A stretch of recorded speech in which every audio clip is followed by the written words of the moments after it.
We're back in. Transmission number, no idea. I think it's just 15 now. 15 episodes in. 15 episodes. Which means it's 15 weeks. 15 weeks of glory. That's it. Nice. What's going on, Rick? How's the week been? Flat out. Finally got the season running for the boys. Yeah. How's the Pitbulls? Round one. Let's start off with that. Some local footy. Yeah. Local drama. Yeah. Straight off to a flyer. He 3 for 3. Yeah, all three teams got the win yesterday. So it was a good start to the year. Yeah. Big result in the A's 4-1 against one of the favourites to win one of the favourites to be up there this year. So who'd you play? Montreal. So good result. It's still early days though, so yeah. keep the boys in check still. That's it. Now I'm a big Pitbulls man. I haven't got out to a game yet this year, but I'll be sure to make my way down to a game. That's a good start. So there we go. That's a good start. I don't want to give too much intel, so the opponent's gonna. Yeah. I'm one of those ones. So. Yeah, you like to because you are the head coach of the A's, correct? Yeah, yes. So that's good. That's a good start. So we had 3 wins for the all grades. That's what we want to hear. I did play in this season. I want to point out I scored a spanker yesterday. Yeah, so. Tell me about it. You did say it. You did mention about some goal. I got it. Just outside. But was it an Eddie Lay spanker like during training? Like Eddie, because Eddie used to tell me about goals he'd kick in warm up. No. This was in game. In game, yeah. So I got it and just bucketed over the keeper. Just dipped over the keeper and just went in top right. Nice. Yeah. And I got to say also shouts out to Nicholas Booker, mate. You are a fuck, man. You just star. stole it from me. You are a star. I know he's going to be in glory. And I had that ready. 2 goals from Booker on the weekend. Adelaide City went up 2-1. To Campbelltown. Was it 2-1? 2-1, yeah. I called 3-0 Campbelltown. Shows what I know about football. Absolutely fucking nothing. Yeah. But yes, there we go. Off to a good start locally. It shows, man. Like we've been saying for years that Booker's, is the main man down there at Adelaide City, man. I've said it forever. And today, they're up 2-0 because of 2 goals from Booker. He comes off at half time. Goal gets scored. Yeah. So it shows. I don't know why they take him off, but people call me Goose Hennick. Is that his name? I reckon, Goose Hiddink. Yeah. And it was good to see even, finally Booko's dream come to life is celebrate a goal with the boys. Yeah. I'm not going to lie. If there was a video, I just stood there I didn't know what to do. Everyone's going crazy. I'm a bit like, so I'm just standing. And by the time I sort of thought, do I get involved? I'm like, it's too late now. So I'm just sort of standing in no man's land, but it was a good goal. Just so you know, he's there front and centre when he's supporting you. Yeah, he's cheering you on. enough. But fair enough. And I don't ask him to be there. And I don't ask him the way to celebrate. Buko scored. I was super proud. I'm at the game. Come on, is that enough? You're in the moment. You got to live the moment. You got to make it up to him as well. Fair enough. Okay, but that's it. You got to live your moment. My moment I'm making the moment for him. Yeah, but no. What you're doing is you're doing the typical. You want to be involved and you want everyone to see. No. See, I want Buko to enjoy his moment. What was he gonna do? Like, if we didn't do anything, we're just gonna be standing there. He's running towards us. Does a 50-meter knee slide. I'm not that. We're just gonna be like this. Okay, I'm not that sort of celebrate. I'm a bit of a You gotta. Yeah, I don't know. But it's the moment. All right. Fair enough. As Eddie Lay says, live for the moments. Yeah, live for the. Anyway, who is that? My mate Lay Anthony. Yeah. Oh yeah. Eddie Slay. Eddie Slay after the last couple of weeks. All right, well, hey, that's a good start to the. I guess it was a positive weekend, and it was an awesome week for MMA and Combat fans. Fucking awesome week, man. April came. Your boy Rico called it, man. Forecast the big April, and it has started off the flyer of a week, man. We had what do we have? One championship Thursday morning Australian time. Bellator Saturday morning-ish. Australian time, and then we had the UFC. When was the actual UFC on? This morning was very early. I got up expecting to watch the prelims. I obviously haven't been paying attention that much, so I woke up and I'd gone on my Instagram and I see it was finished. I'm like, I jumped on my Instagram as well. The UFC Fight Pass, and it said replay. I was like, wow, replay. I was like, what does that mean? I was like, oh fuck, it's already gone. Yeah, it was overnight. The UFC debuted the Venom gear. We'll get into that later. Bellator debuted the white gloves. The white gloves. We'll get into that when we speak Bellator.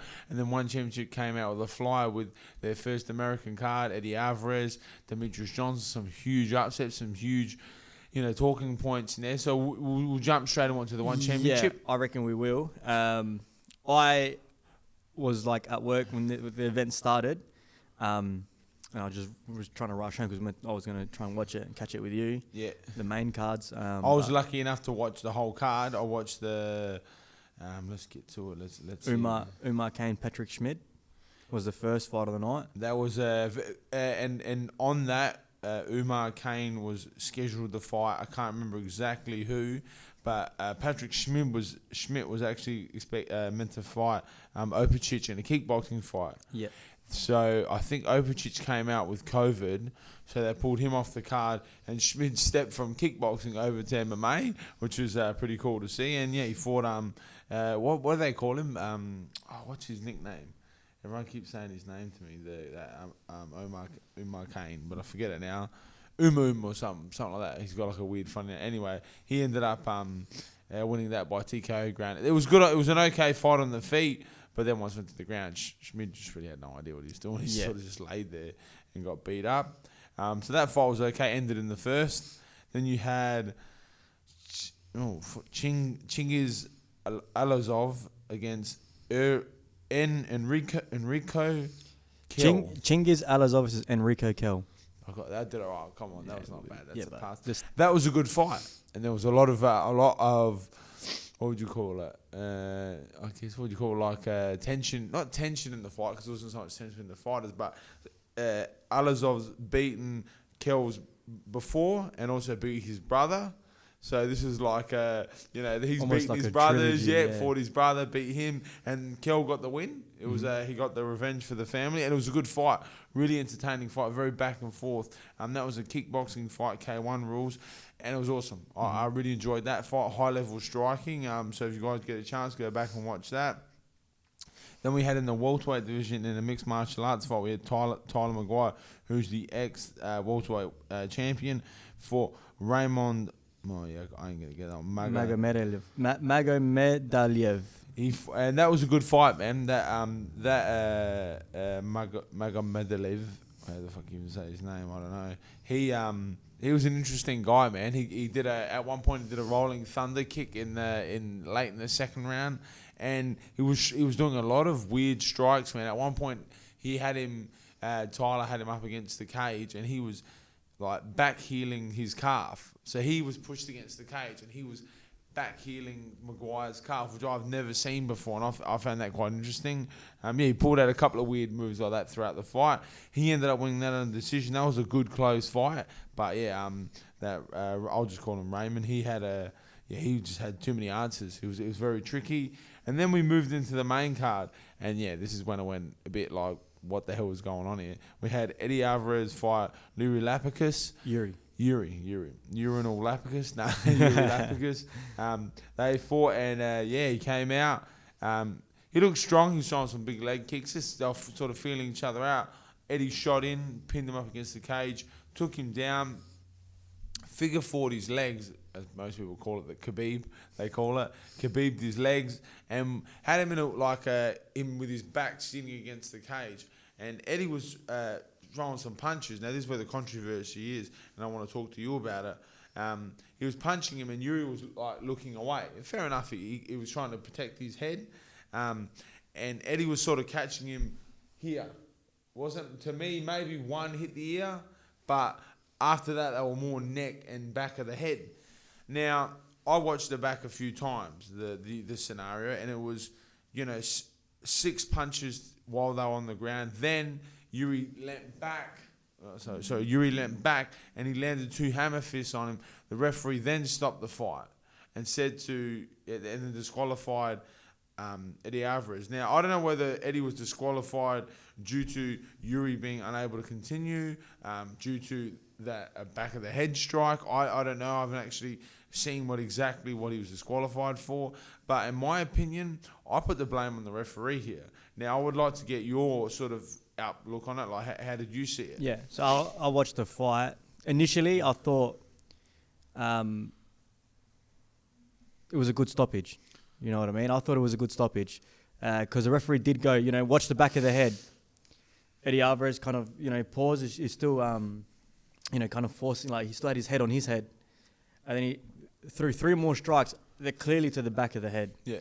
So he went 1, 2, 3, and then that's when Yuri leant back. And then he continued with the hammer fist, and the referee jumped in. Now, for me, it's hard to put it on the referee because it's, you're in the moment.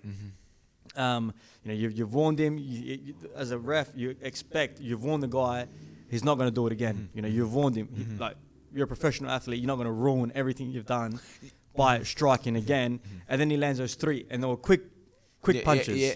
Those 3, the additional 3. And then when Yuri, obviously, when he felt felt them like damage, and he throws back, then the referee jumped in. So I feel like it was... Well, he jumped after 2 hammer fists, he jumped. Yeah, okay, He still landed 2 more hammer fists. There were two more that shouldn't have landed. But I feel like the referee...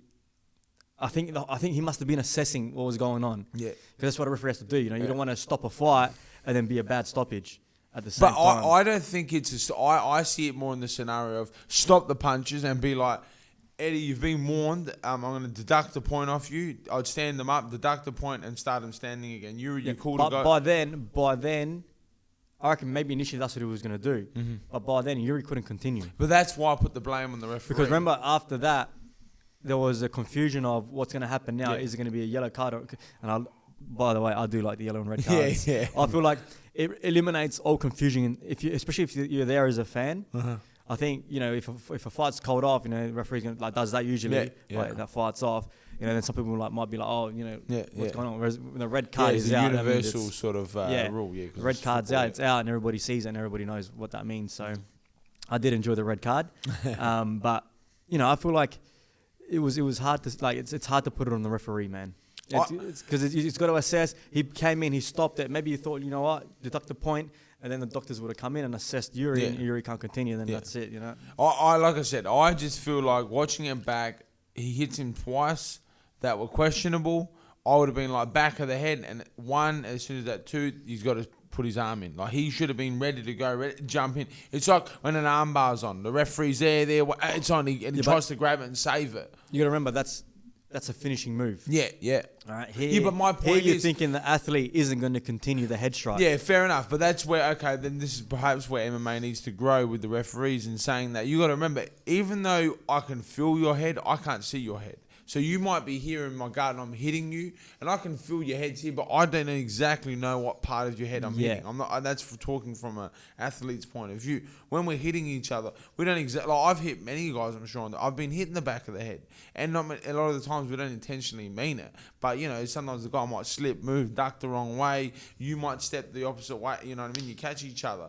So that's why I'm putting that's why to me, and when I say I blame the ref, I'm not saying like, damn you referee. I'm more going, he should have been a bit more proactive on it, and we could have saved that fight, and we could have potentially seen the end of that fight. Unfortunately now, I think he was a bit, didn't want to disrupt the motion too much. I think he stepped in too late, and now we lost that fight. And also you got to remember, the back of the head, where it's legal and illegal, is so minimal. Yeah, you got centimeters. Yeah.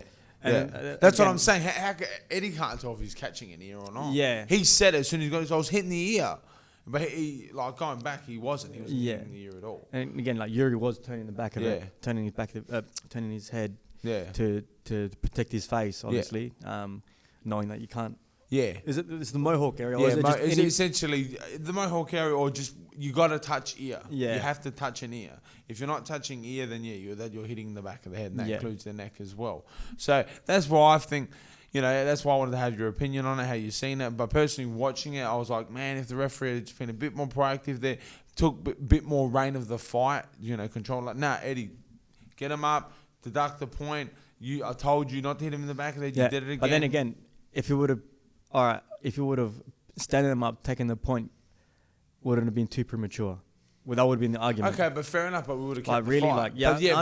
But I would rather be sitting here arguing about a point deduction and potential Eddie losing because of a point deduction, and sitting here going, "Fuck, man, we're prime ready for the main card." Eddie Alvarez, we're about to see the biggest, big moment in one championship history, and it was over within a minute because of, I believe, referee's decision there, but. At the end of the day, we are where we are now, but I just think, going forward, I'd like to see refs get a bit more proactive on that stuff. Also, I did like his the way he handled it. All class, man. Eddie Alvarez is. I know a lot of fans who keep up with myself. I call out Eddie Alvarez, but I'm nothing but a fan of him. And after that, I was, like, man, respect to that guy. Even, there was a video of him on the One Championship page, and I wrote on there, man, nothing but respect, true warrior. A lot of fighters could have, been like, whinge and cry about, that's a shit stoppage, you shouldn't have stopped, this and that. And Eddie Alvarez was like, man, like, I'm in here, I'm surviving, man. So I'm, someone's trying to kill me. Yeah. You know what I mean? I'm here. I'm just survival, fighting, man. And also on the way that he approached and saying, I hope Yuri's okay. He's not hurt. Yeah. And that's exactly right. As fighters, man, we go in there and we do try and kill each other and hurt each other. But at the end of the day, man, like, I hope that they go home to their family safe. Of course. And, at the moment when you're in the moment, you're not going to say that, but when it's all said and done, man, I honestly, it'd break my heart if I ever, was to injure somebody or send them in a bad way for the rest of their life. Hey, it might happen. That's the unfortunate truth. And the thing is, it can happen to you, or it can happen to me. That's exactly right, man. And that's where, once again, referees need to be really good at their job, because at the end of the day, the referee is that fine line between us going home safe and not going home safe. So, unfortunately, it ended that way. But, it didn't put too much of a down on the event, because the rest of the event was just was really good, man. So I think then the following fight, Adriano Moraes versus Demetrius Johnson. Yeah, and I said it, man. I said Moraes is gonna give Demetrius a lot of trouble, man. He's very tall, he's very long, he's got that great jiu-jitsu, and I was interested. What is the best of all time, the GOAT, gonna do? Like, for me, like I have not watched Adriano Moraes fight before. Yeah. So it was my first time watching him, but I've seen Demetrius DJ fight. So many times, and I thought he was going to do what he was going to do, almost like a video game character. Go with it, almost fights like in a flow state. That was why I was so interested in seeing what he's doing, because he's so like you just said, so calculated. So and I was like, how's he going to deal with this problem? What is he going to do? I was actually interested in more in how is Demetrius going to beat him. I was interested because in the end I was a bit like, I'm pretty sure DJ should get the job done. So I was more interested, how's he going to do it, and then. You just see Moraes. He just came with that beautiful game plan. Kept long. I haven't seen anybody beat DJ. Like, obviously, nobody has. Yeah. But the way he done it, man. Yeah, pure class, man. Was to me, it was almost flawless, you could say. Yeah. It was a flawless win. I must admit that when I was watching it, when I saw the finish, I was a bit like, what? Is that legal or what's that illegal? I wasn't sure what happened. And then I heard obviously the commentators with his trademark "Good Night Irene."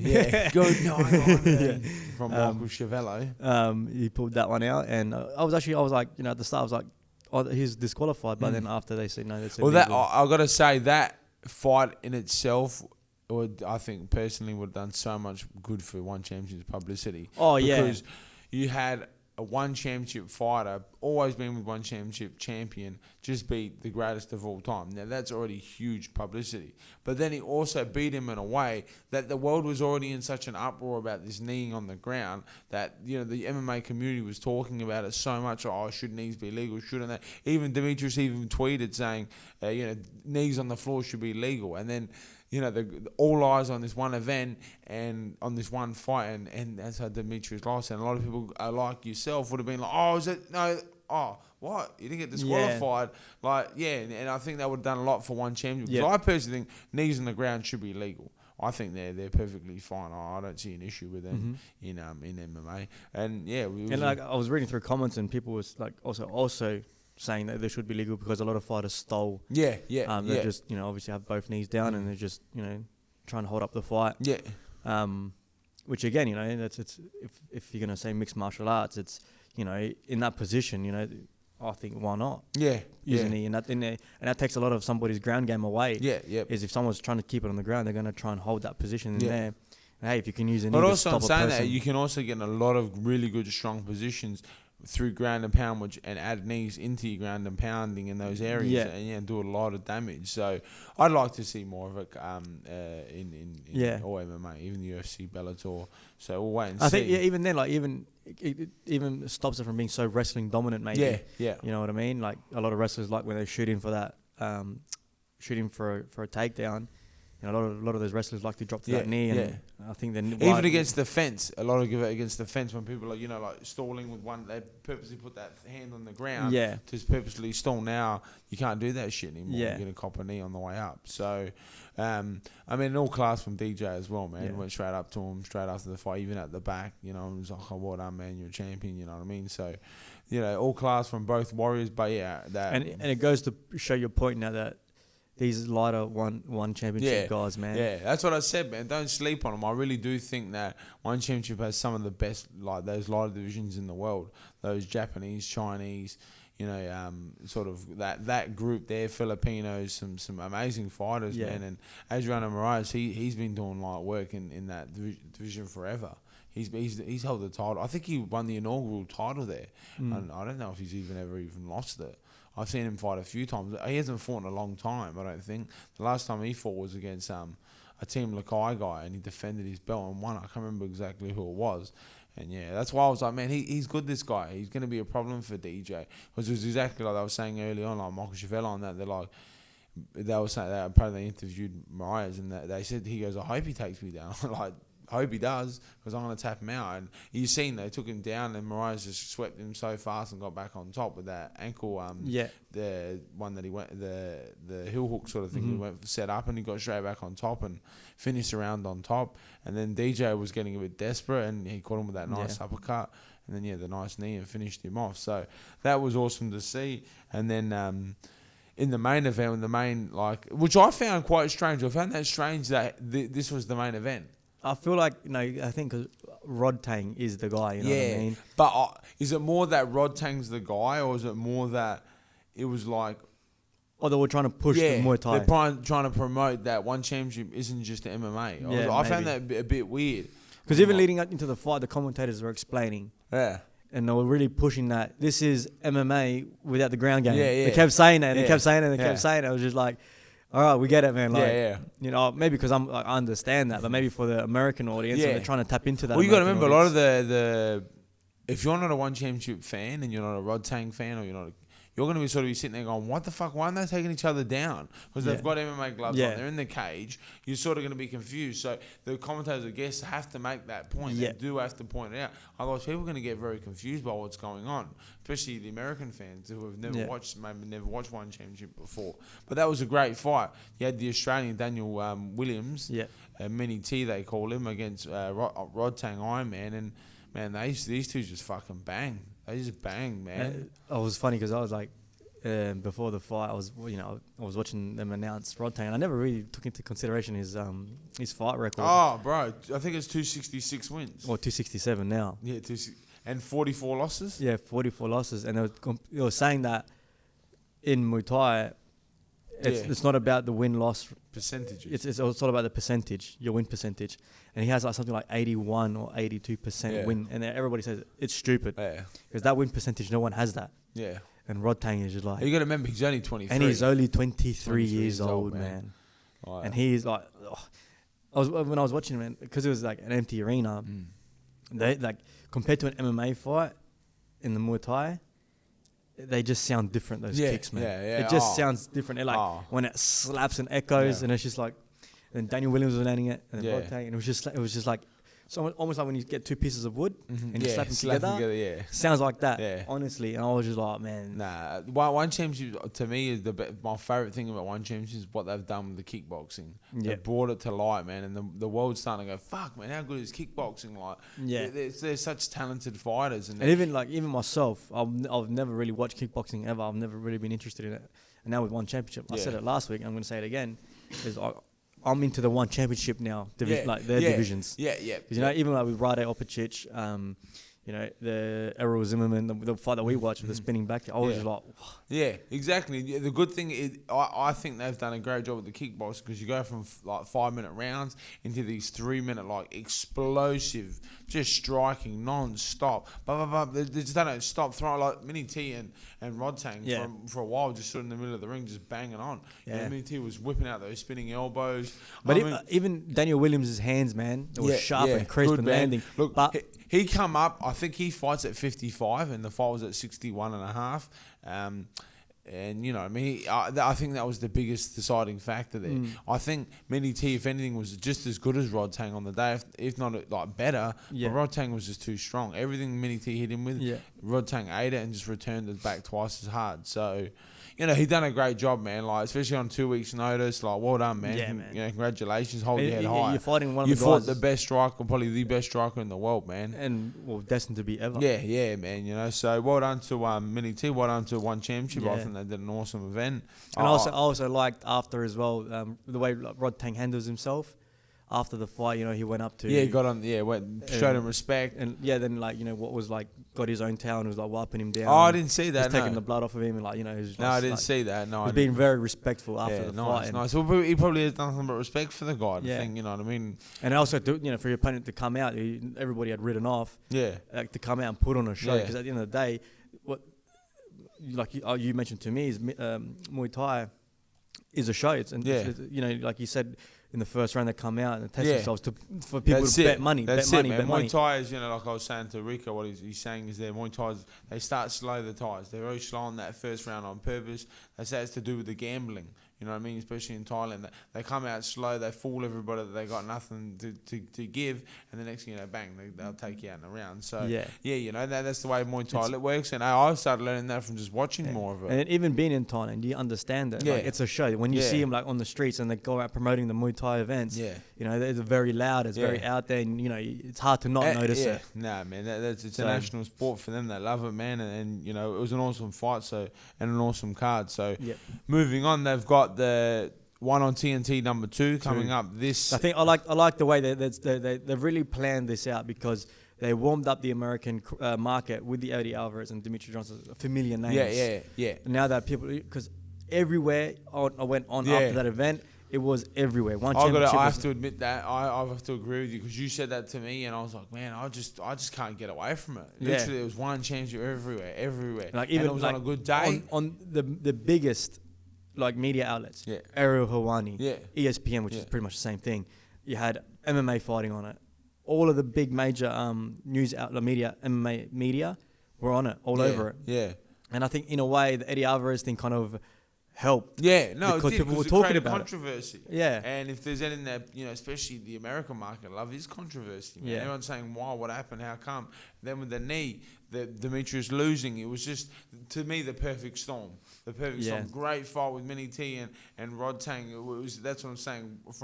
I think from a business point of view, that would have been a bit like, oh shit, after that average fight, like, fuck, what happened? Yeah, I think Adrian Moraes. Yeah, it all really, just all went in beautifully, and it ended up being an awesome card, high level fighters, controversy, good fights, upsets. So well done to them. And now moving on, they've got another thing is I like the day it's on. They're right in the middle of the week. In Australia, it's a bit weird because it's a Thursday morning. For us, it's a bit weird. But if you're in America, sit down Wednesday night, bang, you got one championship on. And TV. Americans love their sport. Yeah, that's it, man. Basketball is almost week round. The NFL is almost week round as well.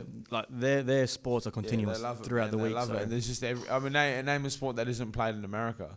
Hockey, baseball. And if you capture the American monkey, you capture the world. Oh, that's it, man. You do. And moving on now, we've got the one on TNT coming up this week, number 2. We start off with Mitchell, what's that? Chamal versus Shoya Kamikabo. Shuya Kamikubo. Fuck, man. I'm so bad. Anyway, so that's a bantamweight mixed martial arts fight. Moving on, we've got the flyweights. We've got Kim Koi-sung versus Wang Shou. The Korean versus the Japanese, the Chinese. I want to see you go here. Then we've got, oh god, and I actually know this guy. I've met him before, Mongolian guy. I'm not even gonna bother. I'm struggling here. Shine Chagta. Shine Shakta. I have no idea how to say that. Zoltsetseg. He's good, man. This guy, he come from the One Warrior series, man. He has explosive power. So, guys, if you do want to watch a fight, man, get onto this fight. This is going to be a good one because this guy, he has some. He's got a very cool like boxing style, amateur style boxing, and he's just explosive, and he's not afraid to throw caution into the wind. So he's one to watch. He's fighting Yoshiki Nakahara. Oh, Yep. I got that all right. Yeah. Woo! That's my Japanese boy. That's a featherweight mixed martial arts fight. Then we've got a big one, which I'll be keeping my eyes on for sure. That is for the lightweight strap. Yeah, this one's going to be a cracker. I can't really put my finger on who's going to win. Personally, I'm going to tip Christian Lee. I think Christian Lee has what it takes to work this style out. He showed it with I forget his name now. The other Dagestani lad, Dagi. He done it with Dagi on only like 5 days' notice in Japan, and he worked that riddle out pretty quick. And I think he's going to do the same with Nasyukin. But in saying that, Nasyukin's an explosive, dangerous fighter. So I'm personally going to tip Christian Lee. Who do you think? I've never really seen Timothy Nastyukin fight, but I've watched Christian Lee once, and I just thought, how old is Christian Lee? He's young, man. He's only young. I don't exactly know his age, but he's not an old fighter, but he's a young guy, and I personally think he's going to get the job done. Yeah, I think he's too well rounded, and he should be able to get the job done in this fight. Yeah. And then the main event is a Muay Thai fight with a atomweight with Janet Todd, who she works for NASA apparently. Like she's like some aviation scientist, something, pretty intelligent girl. She's fighting Anna Line Hogstad from what's that Denmark? Norway. That's the one. In a Muay Thai fight. So that's gonna be interesting. Look, it's not as stacked card as last week's. Yeah. Nowhere near as stacked, but it's gonna be interesting. So we'll be tuning into that, and yeah. So we'll see what is coming up with one championship next week when we tune in. So that should be exciting. And then Saturday Australian time. Yes. Australian time Saturday. We had this Saturday. So we'll talk about the past and we'll talk about the future one after. So we'll talk about the card. So this Saturday just passed. We had how do we get the card up here? Bellator 256. 256 with the main Machida. event being Machida and Ryan Bader, and unfortunately it was not unfortunately. I was once a big Lyoto Machida fan. I really did like him, but then unfortunately got caught shooting juice. So after that I was like, fuck Lyoto. He fought Ryan Bader, both ex light heavyweights for the UFC. Lyoto Machida once had the title for the light heavyweight division, beat Rashad Evans for that, then lost his title to Shogun. And Ryan Bader was a light heavyweight, never won a belt with the UFC, but has won both belts and also won the Grand Prix for Bellator. He currently still holds the heavyweight title, and lost his light heavyweight strap to Nemkov not too long ago. So he fought. They fought on Saturday afternoon at Australian time, and yeah, Ryan Bader was just far too good. Machida was doing his thing, moving around, being evasive, but as soon as Bader got his hands on him, man, he fucking crushed him. Like I'm talking like a beat up, like a proper beat down. I didn't catch none of this. Obviously, being Saturdays, I don't have the time for it. Yep. Because of soccer. But looking at the photos, Bader looked juicy, man. Yeah, he was on that sweet neck. And that's unfortunately the thing with these other promotions outside of the UFC. No one's associated with the USADA, and you know, your question is who is and who isn't. Who's your testing? Well, you got to question their testing as well. Is there? Half the time there is no testing. I think half the time the UFC guys even get away with it too. Like they know how to beat the system. We've seen it in cycling. We've seen it in every other sport. So why not in mixed martial arts? And when you're not going to test these guys, what do you think they're going to do? Like I said before, Lyoto Machida's already been caught. Like, even with you, have you even had questioned about it? Never, no. Not even questioned? Never, no. Well, yeah, never. So, and Lyoto Machida's already been caught, so, I mean, that just leads down we can only leave that open to interpretation, I guess. But yeah, like I said, Ryan Bader won that on a decision. Then we had Adam Boris, my boy from Sanford. He fought Jeremy Kennedy. That was a good fight, close fight. Adam landed a lot of good leg kicks, ended up taking his calf out in the third, but I went to a decision, and Adam won that in a very close decision, in my opinion. Boris is Sanford? Yeah, Sanford MMA guy. He's from a Hungarian guy. Very hard-working guy. Was in the featherweight Grand Prix. Unfortunately, lost in the first round. I forget his name. Always trying to remember that, but I forget. He's 17-1 now. So that was a really good win on his behalf. Then Kat Zingano Zingano fought Olivia Parker, and she won a submission. Sorry, I didn't watch that fight. Unfortunately, I was a bit busy at that time. Alpha Cat Zingano. I was able to watch a few of the prelims. Yeah, she's from. I think she fought Ronda Rousey in one of the first UFC female fights, and yeah, so that was that's what they were saying on the fight.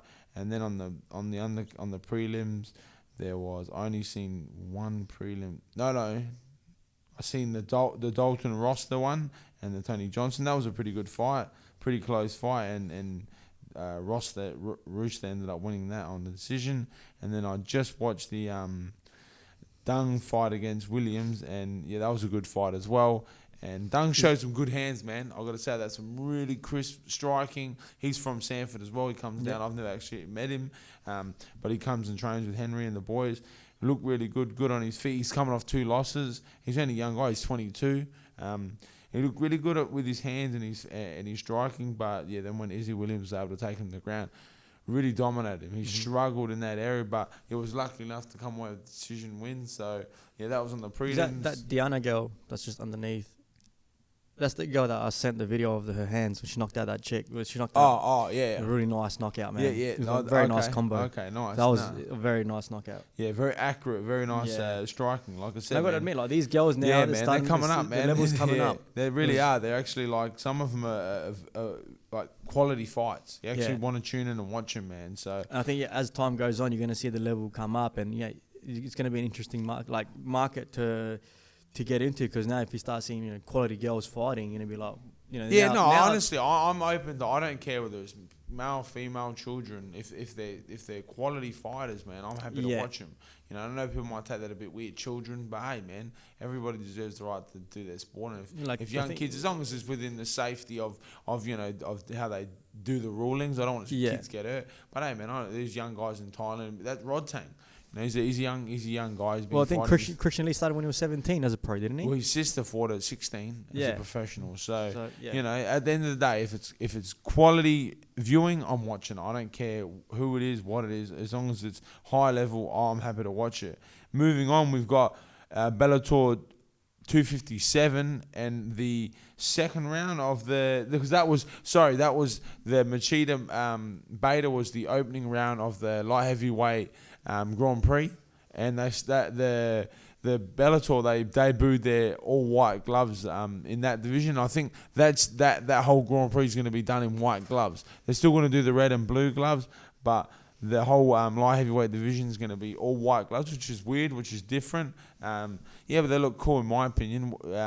It's with the gloves, so it'll be interesting to see if they continue with that trend. I hope they do. But I also like the red and blue gloves, so we'll see what happens there. Moving on, we've got the Bellator 257 with Nemkov and Davis being the second round of the light heavyweight division, and also being a rematch between Nemkov and Phil Davis. So on the prelims, isn't there two fights happening? Yeah, there's two, but I'll get that. Let's jump through the prelims first, because I've got a couple of guys that I want to talk about.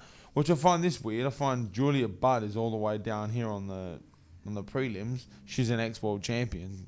That's strange. She's fighting Diana Silva. Viktor Nemkov must be a relative of Nadim. Could be. I don't really know. I've seen. He's fighting. That's Pedro Carvalho. He fought Pitbull in the featherweight Grand Prix. And not too long ago, so he's back already. That's a pretty stacked card, some good fights. Got Sol Rogers, my guy, Sol. Shout out to Sol. Manchester boy, Monk. He's fighting Mads Burnell in featherweight MMA fight, so that'll be interesting to see. And then my boy, the big man, Uncle Steve, I call him Uncle Steve. Steve Morley's fighting Sean Asher in a heavyweight fight, so that'll be an interesting fight also to see. And the prelims, not much else to talk about. Then we go on to the main card, and we've got Paul Semtex Daly's fighting in what seems to be a catchweight against Shaba Homasi in a catch weight, 175 pound. Fuck, look at Paul Daly's record, 42-17 and 2 no contests. So he's had 59, He 61 got fights. cut from the UFC, eh? Yeah. For that. I think he hit someone after the fight. I think it was Josh Koscheck hit him after the fight. And I'm pretty sure this Sabah Homashi, he's from the UFC also. So that'd be an interesting fight to watch. Then you've got the second, another fight for the light heavyweight Grand Prix. You've got Corey Anderson fighting, not even going to bother. Get Rico to do this one. Yagshimuradov. Yeah, that's we've got Corey Anderson who's 14-5 fighting against the Russian. I'm just going to call him. No, he's not even Russian. Turkmenistan. Oh God, what is it? His name? Yeah, it's pretty much Russian. 18-5-1 fighting each other. So this is we're still round one of the Grand Prix. So we'll see who wins. That'll be interesting. Who are you going to tip there? Corey Anderson, just the fighter that I know. I'm going to tip Corey Anderson as well. I think he's one to watch out in that division. Yeah. Not many people talking about him. Then you've got Vida Arteaga. Arteaga. Against Desiree Jans in a flyweight women's matchup. And then you've got the main event, which is going to be sick. You've got the champion, Vadim Nemkov. He currently holds the light heavyweight light heavyweight title. Who took it off Ryan Bader. He's fighting Phil Davis which is, I think, a rematch by the looks of things. So it's saying number 2. I wonder who's won that. Can we find out who won that fight? Look that up for me. Rico's going to get the... Or can I get it before him? Let's have a look. No. Rico's going to have to get it up for us. Nemkov defeated Phil Davis. How? Here we go. Decision, yeah. Yeah, back in 2018. So that was quite some time ago. So that's going to be your main event. Looks like a really good card. I've got to say that. I'm actually interested to watch that. Like I said, I've got some of the boys from Sanford are on there, so that'll be interesting to watch. And then that Bellator coming in with some heat there. So that's good to see. We'll move on. Anything you want to say about the Bellator? What, I didn't get your opinion. What's your thought on the white gloves? I like it. Yeah. So you fought on Eternal here, a local card here, and they did have the white gloves, and I always said that looks pretty cool, man. I always liked, I always like different things. Like I personally like the red and blue gloves. I like them in Bellator, how they're red and red corner, blue corner gloves. I actually don't mind that. I thought that was cool. The white gloves are cool also. I think it'd be cool even if they just kept that as the main event gets white gloves, everyone else wears red and blue. I think that's a cool concept as well.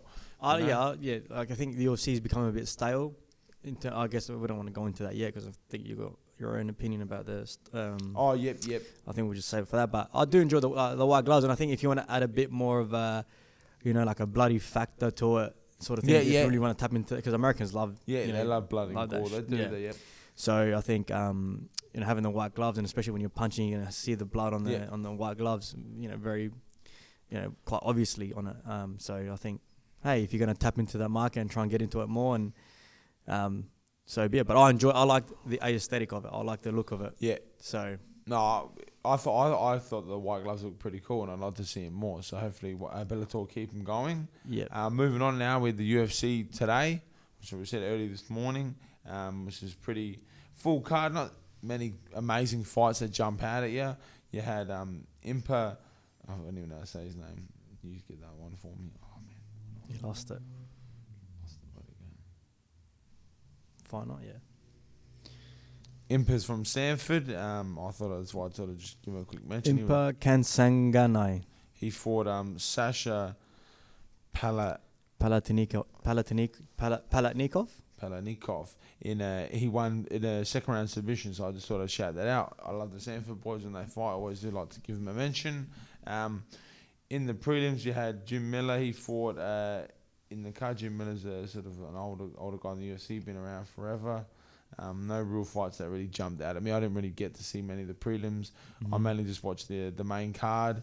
I watched the last two. I watched the Mike Perry fight, and I also watched the last two fights on there. The Arnold Allen against Siddique Youssef against, and then I also watched the Melvin Vettori and Kevin Holland. Mike Perry, we'll start there. He's a guy that everybody seems to know, a bit of a madman, bit of a interesting character in the world of the MMA. If you're into the scene, he's definitely a guy that a lot of people know about. I don't know. To me, he looks a bit. Is he progressing? Is he learning? Is he getting better, or is he just being Mike Perry? Because personally, watching that fight, he was good in the clinches. He was good when he grappled, but when he was standing, he was just like. I personally feel like, is this bloke even training? Is he? Because you know Mike Perry, you know he's fucking crazy, and he very truly couldn't even be training. I thought he was very average in this fight. Yeah. Honestly, I was not impressed in any way. So I mean, he's looked so much better. I remember when he fought a while ago, a couple of years ago, fought Danny Roberts. He looked great, man. He looked dangerous, scary. Yeah. To me, you know, I mean, now he just looks like he's gone backwards in a sense. So for me, like not even being, you know. I've never, like, I'm not an MMA fighter in any regards. But even I noticed, like, dude, get your head off the center line. Yeah. Like, you're just getting popped and popped. That nose just gets snapped all the time. And I'm like, after you feel like you've broken your nose, you'd be like, fuck, I should move my head. Yeah, that's what I mean. That's why I'm saying to you, is he progressing? Is he learning? Is he, like, leveling up? Or is he just, like, going back to camp? You know? Because honestly, it's concerning to see a fighter, like, cop that much damage in a fight because... Yeah. How many more fights are you going to do it for? Yeah. You know, and then later on down the track, when you retire... like when you retire, you know, you're looking at CTE, man. Like, it's a serious thing. Like, you know, Brendan Schaub likes to joke about it and stuff, but it's serious, man. No, and in saying that with Brendan Schaub, I'm sure... He likes to joke about it, but he ain't joking about it. He knows. He's probably concerned like you and I. We're maybe having a laugh about it. Like, get you fucking off the line, you moron. People might think we're being assholes. But seriously, we're more concerned about you as an athlete. Yeah. Like, dude, like, I don't know how many years on punishment you want to really take that on for. I think the commentator was saying that he's gone to a new camp now. And he's been in and out of camps, like different gyms. Yeah. I think he's just... You know, so like he's been having his misses in the corner, I think things he had like that. This one, I think he had his misses and an upcoming fighter. In his corner, I don't think he had anybody, like a proper coach. A well-known coach, or anything, But I do remember that, you know, they were trying to get things together, like back on track for Platinum Mike Perry. But you know, I see him. I think he should take a big long layoff. Yeah. Analyze, assess. You know, try and level up again, and then come back. You know. And the question is, what is he also doing outside of the cage? Yeah, you know, and I don't mean in training and that, like, and you've seen the controversy around Mike Perry, you know, like, you know, he's a bit of a madman, Mike Perry. So, hey, all the best to him, man. Yeah, you did this fight. You did show that he was levels behind. You know, he couldn't figure out the puzzle that was in front of him, and he was just getting. And let's be honest, without being an arsehole, we fought Daniel Rodriguez, is not bad. But he's not great. Yeah. Now you put him in. He's in that welterweight division. You put him in front of a Cody Covington. You put him in front of a, you know, Wonderboy Thompson. What the fuck's he gonna do? Yeah. Like that's you got to remember that's your value as a fighter too. Like if you can't even put up some form of a representation of yourself against, no offense, like a Daniel Rodriguez, what am I gonna do with you up the top, man? Yeah. Moving on. The Sam Alvey against Julian Marcos. I didn't see before we move on, I caught the Nina Nunes and Mackenzie Dern. Nina Nunes, that's Amanda Nunes' partner. Yes. Nina Ansaroff, I think, is her maiden name. Mackenzie Dern, though. Mackenzie Dern, I've been watching, you and I have been watching the Gracie documentaries over these last few weeks. And I mentioned to you, these Gracies were so hard-headed on jiu-jitsu that their striking was so bad that they just completely disregard it. They'll just throw hands and then they just shoot in. Yeah. Mackenzie Dern is a fighter like that. Yeah. When she was throwing, she was literally head down and just throwing up. She's all jiu-jitsu. And then just running and just grabbing a leg. But in saying that, quickly before we go any further, she can do that in the women's division. Yeah. You can do that because what we were saying before, women's is still only on its way up. Yeah. So women's division is almost, let's say it's like, people might take this wrong, but it's almost 20 years behind the male division. You know what I'm saying? Like, you can still come in with that Gracie style, no idea how to strike, grab a hold of him, get him to the ground and submit him. You can't be doing that anymore. You can't do that in the men's divisions anymore. They'll knock you out. Yeah. Guys now like John Jones, and they're not the greatest grapplers, but they know how to stop all your submissions now. Yeah. I think especially in those very, like, I can't remember what division this is, but they're like very these girls are very very thin, very light. Yeah, very light. I don't know. I can't remember if these were like flyweights or. Most of the women divisions are. They're very light. There's not very. They don't go. But Amanda Nunes walked in and she was a giant compared to these girls, man. Yeah. So Mackenzie Dern took her down. She fell into, she fell into her guard, and then Mackenzie Dern just literally pop. Like, literally, she was armbar. And it was funny because like she was like slowly working to it, slowly. Like, you could see it was coming. And then Nina, like, you know, you just figure for your arm so she doesn't pull it out. She was holding. She was like, Mackenzie then was like pulling. And she was like, eventually she knew it was going to come out. And as soon as it extended, she tapped. She knew.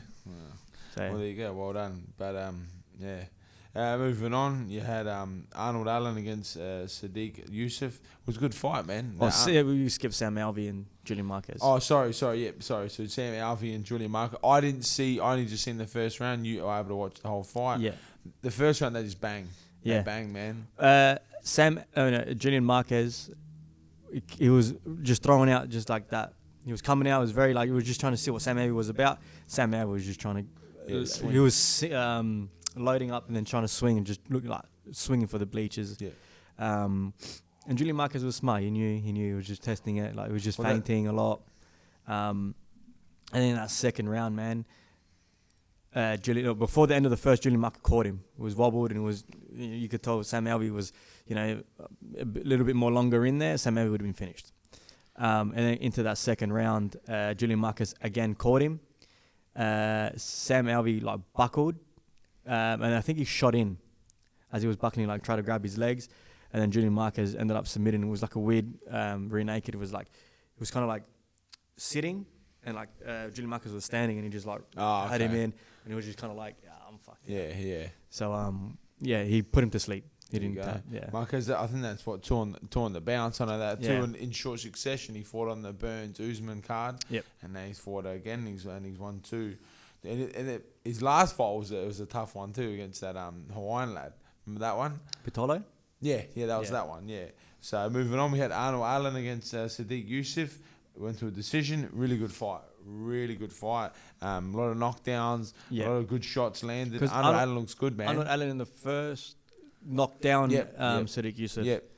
And then the second, he kind of like rocked Arnold Allen back. Yeah. So it was back and forth. It was a good fight. It was a very explosive fight. And that Arnold Allen looks good, man. Yeah. Like, looks really good. I think that he moves to 9-0 now. Yeah. So, he's definitely got himself a bright future, and I'm interested to watch him, see how far he can go. And he's a part of that stable up in Quebec, Canada, with George St. Pierre. Oh, yes. Oh, wow. He's from up there. So okay, there you go. For us, Sahabi, in between the break, in the third round break, he goes to him. He goes, "You've won this fight." Yeah. He goes, all he's got is a big shot, and he goes, "I have taught you too well for you to lose this fight now." Yeah. And he goes, "Pin him up against the cage, take him down. That's all you have to do and win this fucking fight." Yeah. And he went out and done exactly that. So it shows like on how much influence Sahabi has and how much his fighters really listen to him. Well, you really got to, I think, as a coach, personally myself, as a fighter, man, I want to look up at my coach, and I'm sure you even as a coach of a soccer team, like, if I don't believe what you're saying, especially in a fight, like, don't be, and that's what, let's wheel it back to that Mike Perry. If his girlfriend's saying, I need you to pin him up again, he's probably looking at her going, what do you mean? What do you mean I got to pin him up? Like, what the fuck? Like, honestly, and I know that might be his girlfriend, he might actually take it on board, but when I look at my coach, man, it's someone I respect, and I really honour what they're going to say. Like, I need you to throw that right hand. I might think, I don't know if I want to throw it, but if that guy's telling me to do it, I'm like, all right, man, I'm going to throw this thing because I really believe and trust in you. And it shows in that performance here with Arnold Allen was able to, like you said, pin him against the cage, take him down, and win the fight, man. And came from a good coach, and we know how good Firas Zahabi is, one of the best in the business. Moving on to the main event, we had Marvin Vettori against Kevin Holland. Well, who I think Kevin Holland's now he's just ruined his career. He's over. he really has to go back and reinvent himself, like in a big, big way. Because this fight, he didn't even barely say a word. Mm-hmm. There was no talk of eyes in the corner talking this and that. All he said was, "Fuck." Yeah. Sorry, ABC. Yeah. That's all he said.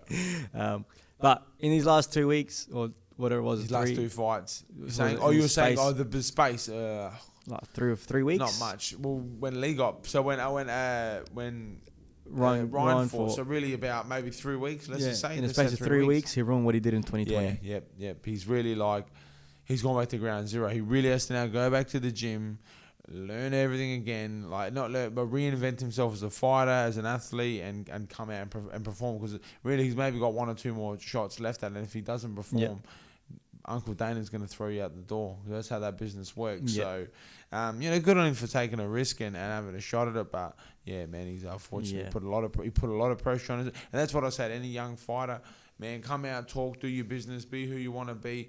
But eventually, you lose. And if you have a hole in your game that big, you're going to get caught out. Man. And when you get exposed like that, if you're very out there, it's not a good look. Man. And rather than coming into a Derek Brunson fight and okay, people might say, but if he's not allowed in this and that, he wouldn't have got these main event fights, this and that. True. But now when he comes out against Melvin Vettori, there's so many eyes. Like, really, Vettori should be the one with the pressure on him, but it was more the other way around. Yeah. It was more like, Kevin, you're going to do anything this time? Because if you don't, bro, your career is near the end. Because when it was standing, man, Kevin Holland looked so good.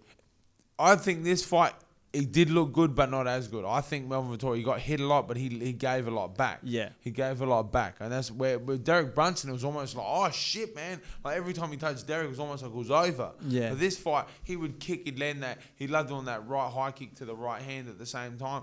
And Vettori was eating him like nothing. I thought there was a space of one when he, I don't know, I think it was a right hand that knocked out his mouth guard. Yeah. It was right before the round end. Knocked out his mouth guard. He told like Marvin Vettori wasn't fazed by it, but it was like kind of like acknowledged that it was a good shot. Yeah. And then Kevin Holland smiled at him, and then after Marvin Vettori was like, nah. Yeah. There was nothing there. Yeah. But you could tell that, like, because when he got hit, I think you can see in a fighter when you get him with a good shot, then the fighter's like, the eyes like change, and after they just play it off. Well, now it's it does, and that's a funny thing in the fight world. Sometimes you can smile off a punch, but it actually tells you that I got you. You're smiling because you felt it. Like because if you didn't feel it, because I hit you with one that you didn't feel before and you didn't smile. This one you did. Fucking It's called. Sorry, Booker. I'm mid podcast, man. I can't answer. And then, but that brings up an interesting point with the middleweight division. Who is going to get this next title shot? Well, they're saying that this weekend. Yeah, so it's a big. A lot rides on this weekend. You got Whittaker fighting Gastelum. But my question is, where does that leave Melvin Vettori? Well, for me, this is what I was saying before is Derek Brunson didn't. Marvin Vettori done exactly the same thing to Holland what Derek did.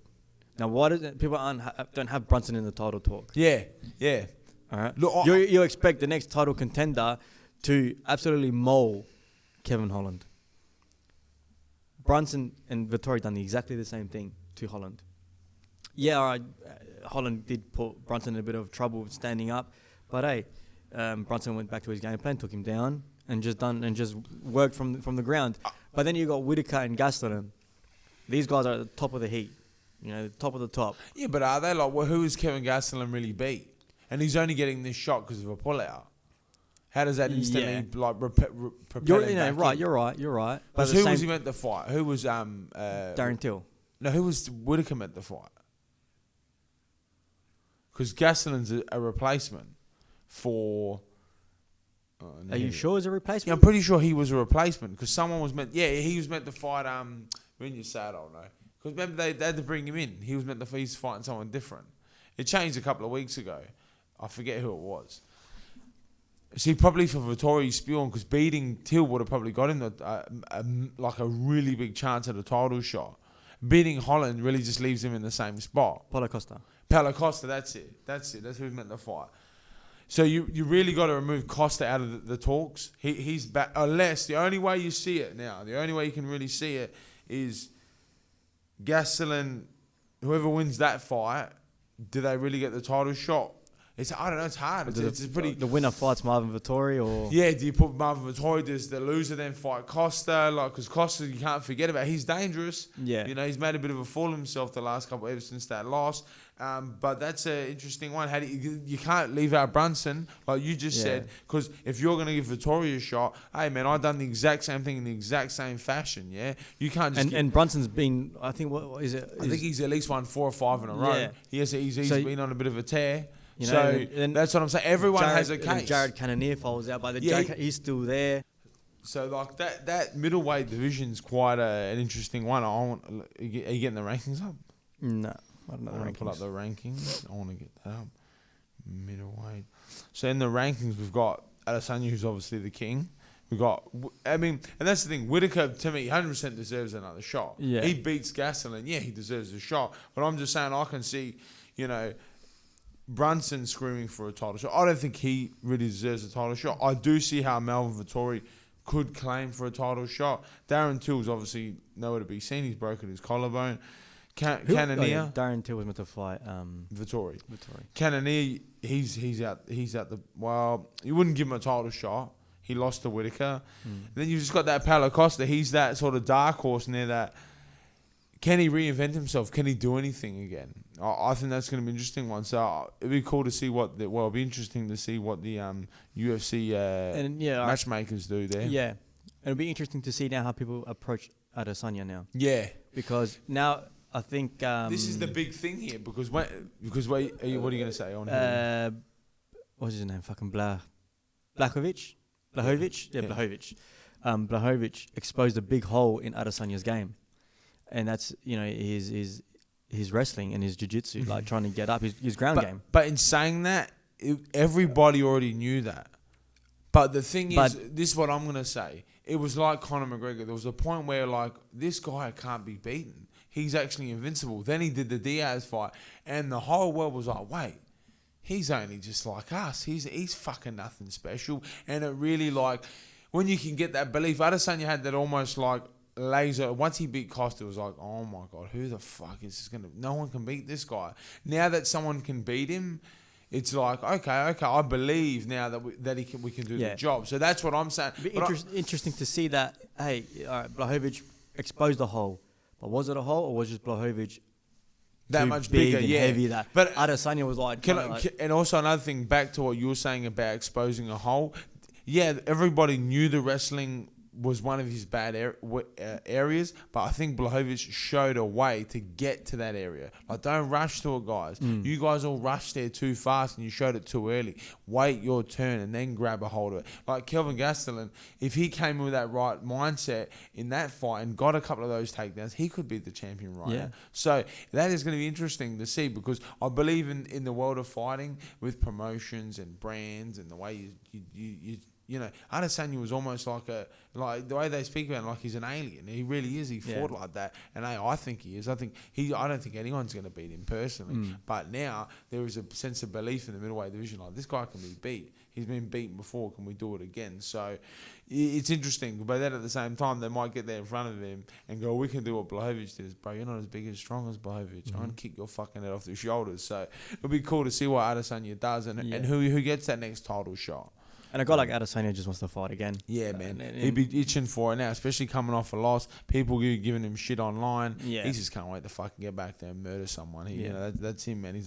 He's a true fighter's fighter, man. He just wants to fight the best. Funny how beat them all. We've just gone on to talk about Adesanya. We've completely forgotten about the rest of this card. At the end of the day, that's the guy to talk about. He's the king of the heat, man. He's the king of the heat.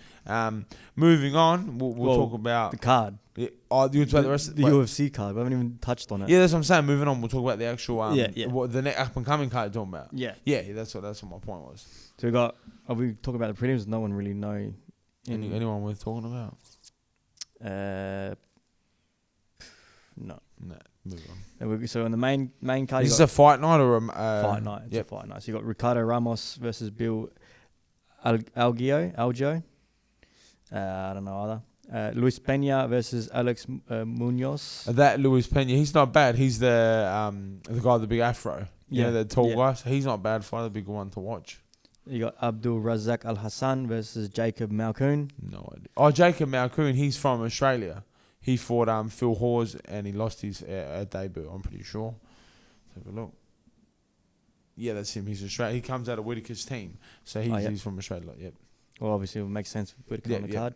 Then you got Andrei Arlovski back in there again. Oh, he's back again. Yeah. Fucking, what is his record?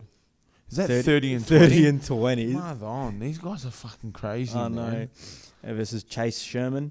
Love it. Again, it's so funny because he's lost. He lost that last fight, but he's already back. Where the guy that beat him, Tom Aspinall, he still hasn't got. I find that very strange when you win, but like Edward Flang's already got a fight scheduled, and I beat him, but I haven't got the fight.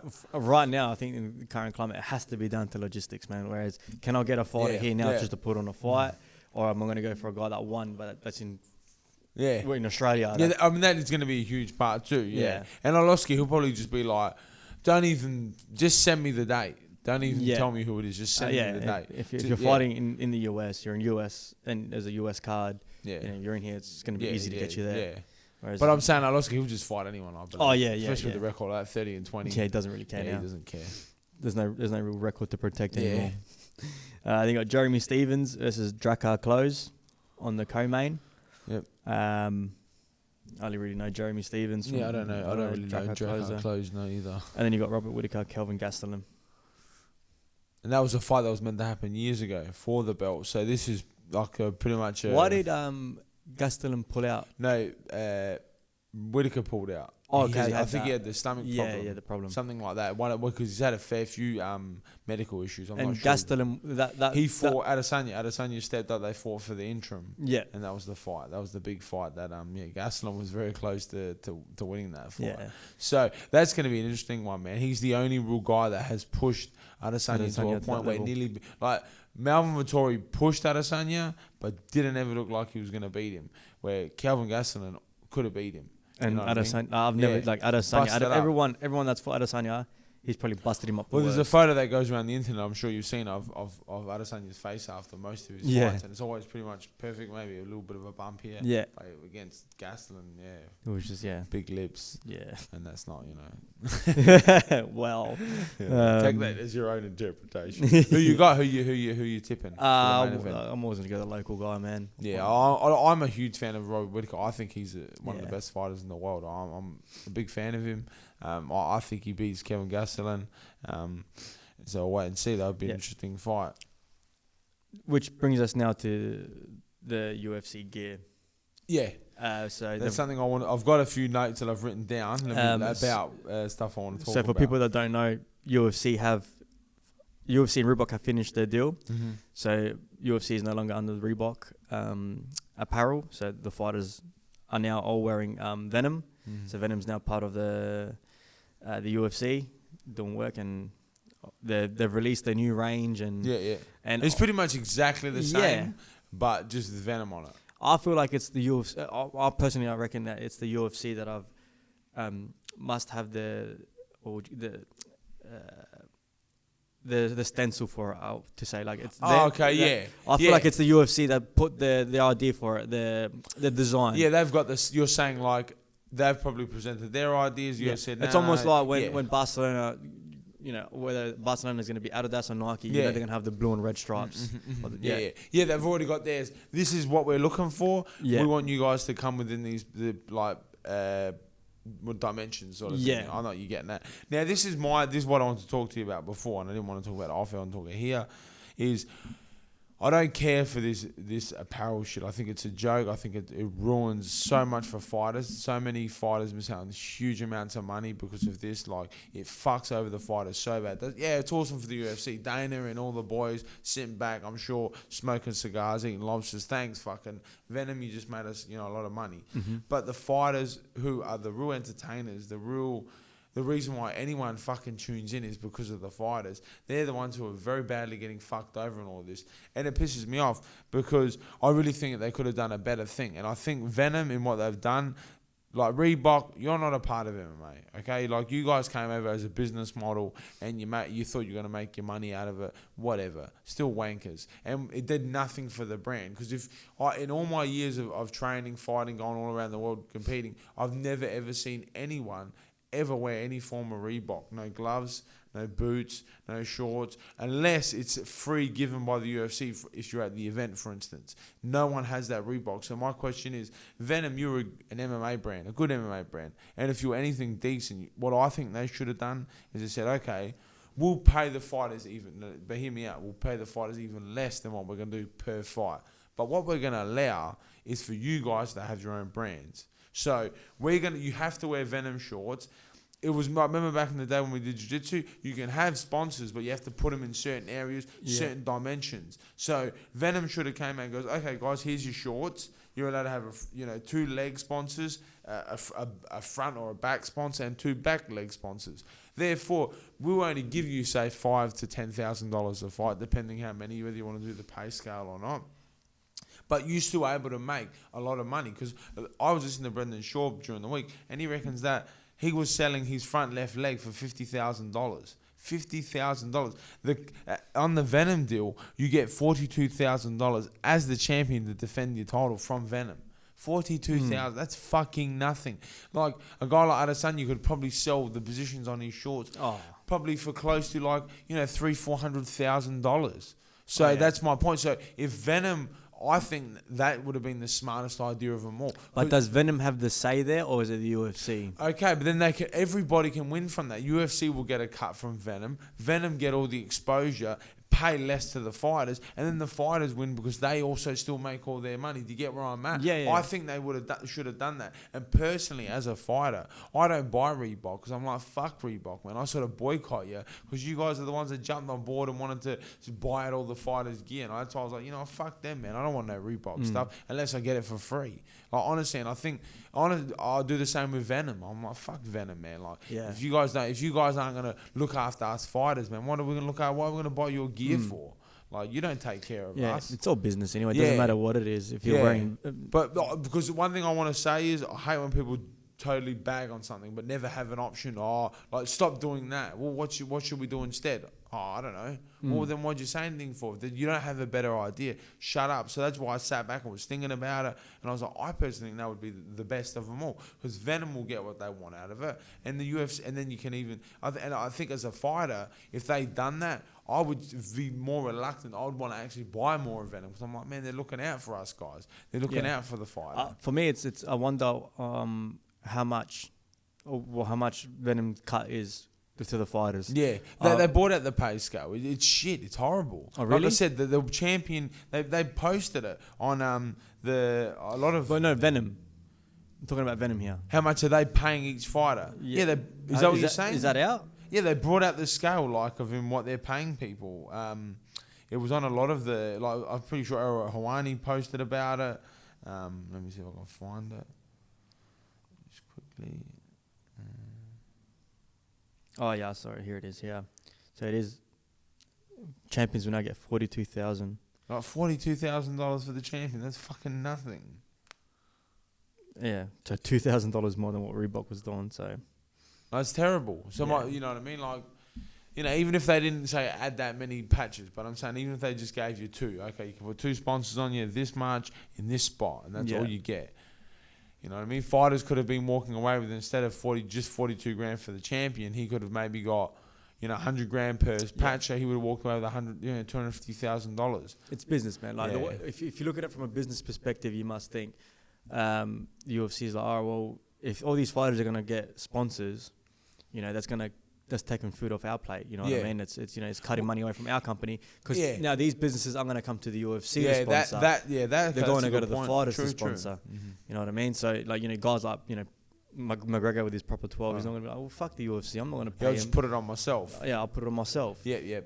Fair point, and that's no offense. Another reason why I'm getting annoyed with the UFC. I honestly think it's the UFC. Decisions like that are fucking Venom. Horrible. Because I think if it was up to Venom, Venom's like, we're already in the UFC, it's already our brand. We're already fucking going to make money off this. Why, if the fighters want to do it, do it. Yeah.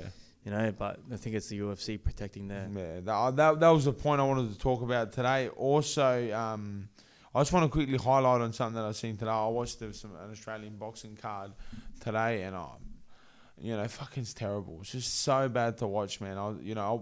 There was a good fight, and Ben Mahoney fought Chris George. That was a good fight. good fight. I enjoyed watching that fight. 2 good Australian boxers fight. But then the main event was I forget the name now. Honey or something fought what was his name? Let me have a quick look. And I just my point being, I don't want to talk too much. I don't want to harp on it too much, but I want to make a point of it because I want to shout out Australian boxing, and I don't like the shit they do. Was what's his name? Justice Honey fought Jack Maris, and I'm talking first round. The guy's up against the ropes, getting hit with some shots, and it was getting hit, but nothing crazy. Mainly hitting the arms. The referee steps in, stops the fight. Not even a count, not even a look, nothing. Not like it's not like he caught a big uppercut and he's wobbling and he's up against the rope.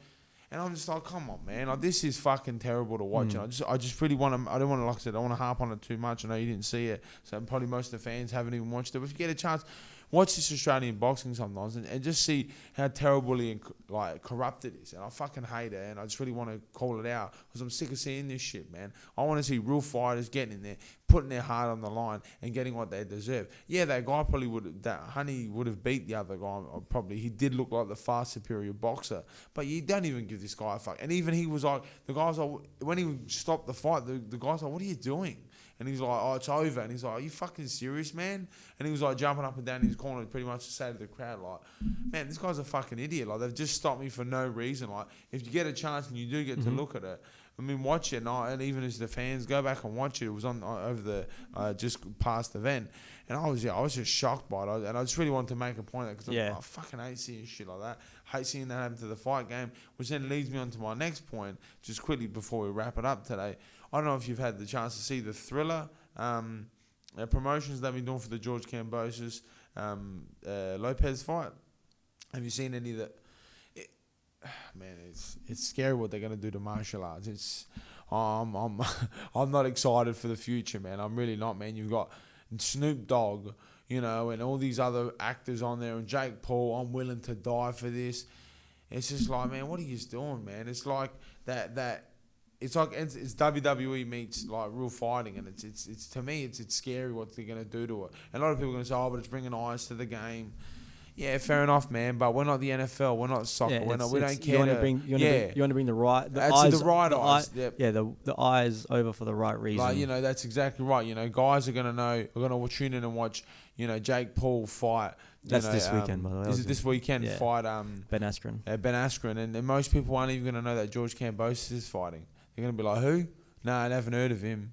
And I'm like, man, the guy's about to fight for a world fucking title. He's a machine, undefeated boxer from Australia, fighting a Teofimo Lopez, who's another beast, who just come off beating one of the greatest, in my opinion, of all time in Lomachenko. And most people aren't even going to know who these people are. Yeah. And it's to me, I hate that about the fight game or its heading. And I just really wanted to make a point of it. That's why I sort of brought it up and thought I'd highlight it because, yeah, man, I don't like that stuff about. I wish fighters, and I know I'm a fighter and people might say that's why I'm saying it, but, man, I want to see the fighters get the recognition they deserve, not these wannabe hacks, you know what I mean, who are entertainers, and that's all they are. So I really want to bring that up, just highlight it quickly, and then, yeah, that's all from me, man. I'll have my spill. Yeah.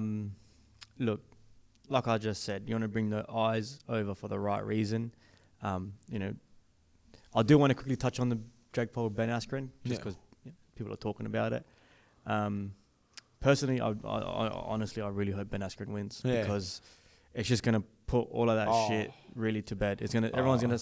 Jake Paul wins. It's gonna be the worst thing. I'm telling you right now, you're gonna start seeing a lot more of it. I'm throwing voodoos up in the air, hoping that fucking bet. And I feel like. I've seen a couple of, because I choose not to watch it, but I've seen couple of bits and pieces of Ben Askren hitting the bag, and I personally think that Ben Askren doesn't give a fuck what the world. He's purposely acting like a dumbass. Everyone's saying like that. He's purposely being a dumbass on the bag, and he's gonna go out there. And I'm not gonna. He's not gonna. I'm hoping. I'm hoping. Yeah. I'm like, I personally could see him being that bad, but at the same time, I'm like, please, man. Please, don't fuck this up, man. Like, this is for all of us MMA guys. We're like, please, man. Like, I saw someone's post say, Jake Paul please win this fight, Yeah. and we'll forever forget about the Masvidal knee. Yeah, man, I know. So, like, fingers crossed, man. Like, I never hope for a fighter to win ever. I'm always like, may the best man win. But here, I'm like, bro, please. But I feel like if Jake Paul's getting the better of Ben Askren, I just feel like Ben Askren's going to double leg him and just fucking... I watched on my phone the other day, the KSI Jake Paul fight came up, and I was like, people going on how good he is and his timing. Yeah. I was like, bro, I watched him fight another Minder YouTuber, and they were terrible. The both of them, they were horrible. You know? Yeah. I don't know. Look, I really do hope. So it's this weekend that George is fighting. Oh well. No, George Kambosos. Are they on the same card? No, Kambosos fights the 5th of June. I thought they were all on the same card. It's under the same promotion, I think. But it was all on the same. I seen like a commercial for it. Oh yeah, well maybe Trilla's trying to promote their stable. Okay. Yeah, then that other sellout, fucking your mate, Oscar De La Hoya. My mate. Yeah, wow. He's come on. You're both Mexican. Nah. But yeah, I don't know. Well, hey, shout out to George. And I also, I think this coming weekend, Terry Nicholas is fighting. So he's a South Australian boxer. Mm-hmm. He's got his second pro fight. I'm not exactly sure what card and who he's fighting, but yeah, Terry Nicholas is fighting. So all the best to him. There was a lot of local fights on, but they've been going for a long time. Let's not fill it up with too much. Yeah. So I was gonna do some picks from this weekend. Just picks. If you're a betting favourite, if you're a punter. Yeah. So I think we'll go. The 3 fights I want to do is Nemkov, Davis, Corey Anderson versus the Russian, and we'll go Whittaker Gastelum. So out of those 3 fights this weekend. So the first one is Nemkov Davis. I'm going the champ, Nemkov. Yeah, I'm going Nemkov as well. Anderson, Russian. Anderson, I already said Corey Anderson. Yeah, Corey Anderson. I think we're going to be 3 here together, Whittaker. Whittaker. So those are 3 if you're a punter. Yeah. Those are our 3 picks for the week. 3 picks for the week. And yeah, so if you lose, don't call us. But if you win, we'll take a cup, man. Because, hey, I've been hot. I'm not going to lie. Yeah, no, you're not bad. You're not bad. And there were some picks there, hey, you could have made some decent cash. Yeah. So I thought, why not? Get it out there. Always. I think we should always do it. Yeah. And do your picks. Well, what do you call that? A multi? Yeah. So maybe we'll do that. We'll do our Spartan multi and the big Rico 3. multi. I'll start doing is I'll start looking at before the shows. I'll start looking at the odds. Yeah. And I'll start seeing which fight's probably worth it for it. What are our I'm picks? not much of a betting man, so I'll leave that to you. But I will say my piece and do my picks, and I will just openly say to the fans out there, as a disclaimer: anyone I pick go against me because I'm the worst ever in the history of gambling. That's why I don't gamble. So yeah, there you go, guys. But if you do want to gamble and you want to throw a bit of money on some stuff, spice up the fights, get on them, guys. And that's what Rico's I like picks. Rico's picks. Rico's picks. Nice. All right, guys. We'll leave it there. Shout out to my guys at Fairfax. That's a sick Stone Cold t-shirt. Shout out to my guy. Who was he today? I don't know. Has he changed in the last couple of hours? He was with us today. He was. I don't know. It was a bit quiet today, so it was. We went to go watch the game, a local league game, and he was just literally laid down and just fell asleep at the game, and it was cold and it was. I love you, Eddie. That's why they call him Eddie Lay. Yeah. He lays down. All right, bravo. We'll leave it on that note, and we'll sign out. Easy.